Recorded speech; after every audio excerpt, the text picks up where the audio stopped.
Radio Arc-en-Ciel et Iris vous donnent le sourire. On poursuit cette matinale VIP. Nous sommes ce matin en compagnie de Roselyne Roy. Vous êtes éditrice et conférencière. Vous nous venez du Québec, hein, si on... Non, c'est pas ça? Non, du Canada. Du Canada, oui, aïe. mais, au Canada, il y a des francophones hors Québec. Alors, on les appelle souvent... disons qu'en majorité, ce sont des Acadiens. Des Acadiens. Des Acadiens. Voilà, donc une matinale où on apprend plein de choses. Et on n'hésite pas à se tromper, il n'y a pas de souci. Et on ne fera pas toute l'histoire de l'Acadie, mais les gens peuvent aller googler c'est quoi des Acadiens. D'accord. En tout cas, on est heureux d'avoir cet accent qu'on aime beaucoup, hein, qui ressemble un peu à l'accent québécois. Aïe, il a encore dit une bêtise. Bon, mais il faudra excuser ce rapprochement, ce regroupement malheureux. Hein. En fait, tous les Français connaissent la chanson « Nous les Acadiennes, nous les Acadiennes ». La chanson de Fugain, elle est très, très, très connue. Et la question qui vient ensuite, c'est toujours... au fait, c'est quoi des Acadiens, des Acadiennes? On parle de quoi? On parle de quoi? Voilà, donc bon, c'est pas le sujet de notre émission, mais merci beaucoup d'être avec nous en tout cas et dans une bonne humeur ce matin. Également sur le plateau, Anne-Cécile Dupré. Donc on parle ensemble de l'approche Faber et Maslich.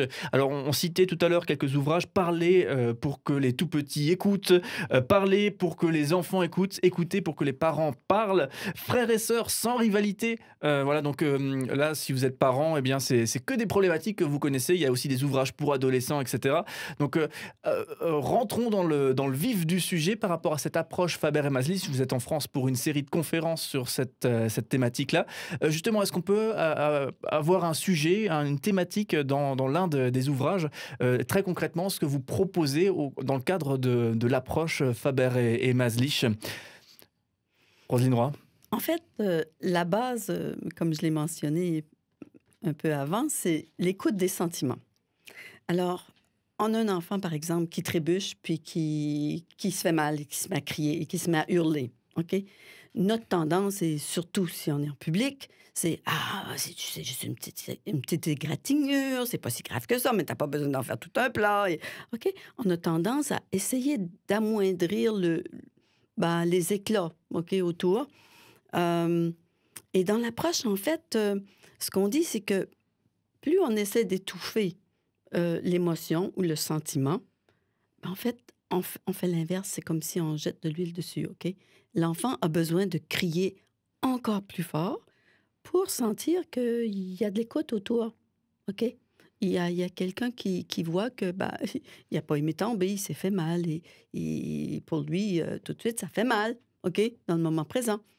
Alors, juste un petit exemple comme ça. À la place, plutôt que de dire « c'est pas si grave », on va plutôt lui dire « même si c'est une petite égratignure, pour toi, ça a vraiment fait mal. » Oui, c'est toute une approche en termes de communication qui est proposée dans la méthode. Et ce qui est intéressant, c'est qu'on est sur des exemples très concrets également dans les ouvrages. Alors, on parlait de la punition tout à l'heure. C'est, j'imagine, l'un des exemples qui intéresse beaucoup les gens aussi. Donc, ne parlons pas, j'imagine, de la fessée ou de la contrainte physique en punition. Il y a la punition dite classique avec... voilà. Et il y a autre chose, a priori. Approche Faber et Maslich. C'est un très gros sujet. Quand tu ouvres le sujet de la punition, là, on tombe dans des débats très, très intéressants. En fait, ce qu'on dit dans Faber et Maslich, c'est que le problème avec la punition, c'est que ça ne fonctionne pas. OK? Le but n'est pas atteint. Et pire que ça encore, ça laisse des traces. Et des traces importantes qui peuvent vraiment affecter toute une vie. Alors, quand je dis que ça marche pas, ça fonctionne pas, c'est que, par exemple, si un enfant, je sais pas, moi, il vient de frapper la grande sœur a frappé le petit frère, OK? Et on lui dit, dans ta chambre, va réfléchir à ça, OK? Bon, déjà, d'être isolé, c'est pas agréable, hein? Si la grande aurait voulu aller dans sa chambre et juste prendre un petit temps puis se calmer, elle y va par elle-même, ça va toujours. Mais là, on lui ordonne d'aller dans sa chambre. OK? C'est la punition, du coup. C'est la punition. Oui, d'accord. OK.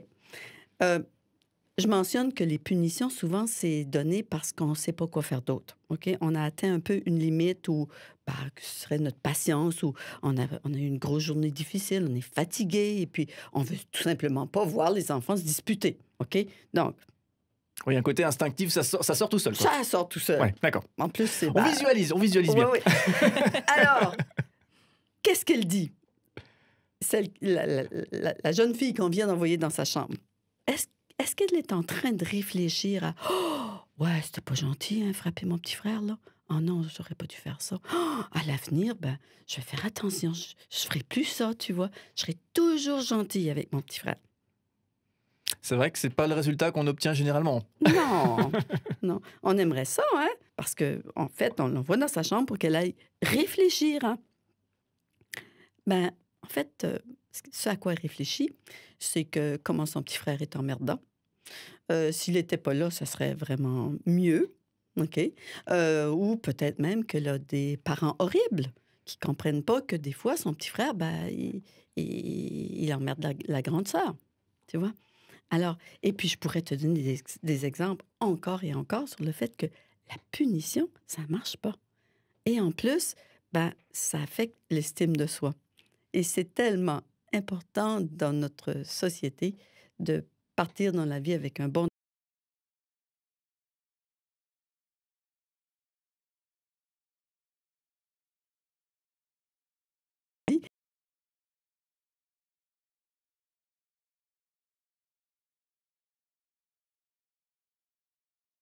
de- à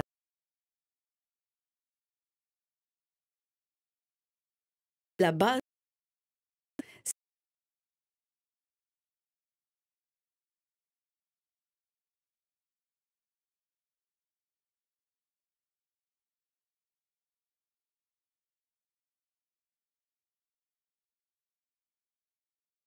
OK.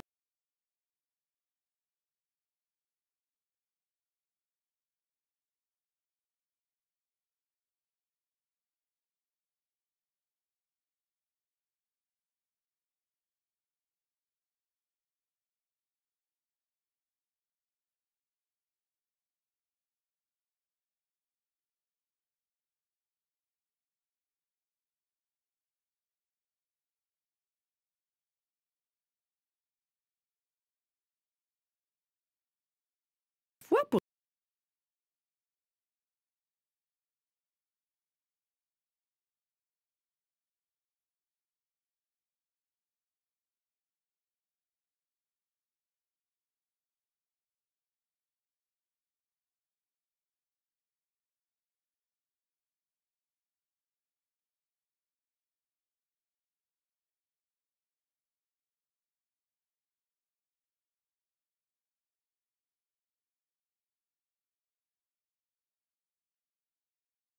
Un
Violence de manière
ouais, elle veut jamais.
On